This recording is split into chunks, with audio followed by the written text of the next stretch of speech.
জন্য। তবে আল্লাহ পাক রব্বুল আলামিন মাত্র দুইটা জাতিকে আল্লাহ ইবাদত বন্দেগী করার জন্য পাঠাইছেন। এক নাম্বার হলো ইনসান, আরেক নাম্বার হলো জিন। সুবহানাল্লাহ। ওয়া খালাকতুল জিন্না ওয়াল ইনসা ইল্লা লিয়াবুদুন। একমাত্র শুধুমাত্র কেবলমাত্র আল্লাহ সুবহানাহু ওয়া তাআলা এই দুই জাতিকে তার ইবাদত করার জন্যই পাঠাইছেন। বলেন না সুবহানাল্লাহ। আমার ভাইরা, আমার বন্ধুগণ, আল্লাহ পাক রব্বুল আলামিন আপনার আমার সকলের মালিক।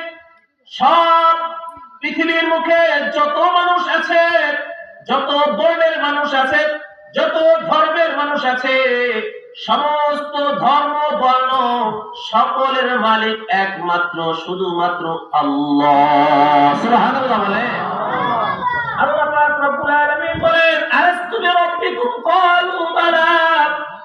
আমরা রূহের জগতে আমরা যারা আল্লাহ পাক রব্বুল আলামিন আপনাকে আমাকে যখন রূহের জগতে রেখেছেন, আমরা সকলে আল্লাহর কাছে ওয়াদা দিয়ে এসেছি যে আলাস্তু বিরাব্বিকুম।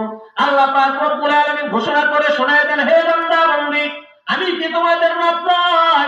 আল্লাহ পাক রব্বুল আলামিন আবার সাথে সাথে আমরা যেখানে উপস্থিত ছিলাম আল্লাহর আরশ মহল্লার উপরে যে আল্লাহ পাক রব্বুল আলামিন আপনাকে আমাকে আলমে আরওয়াহের মধ্যে যখন রূহের জগতে আপনাকে আমাকে রেখেছেন, ওই সকলে যত কাফের মুশরিক বেঈমান আছে পৃথিবীর বুকে সকলে এক কথা এক বাক্যে উত্তর দিয়েছে, ক্বালু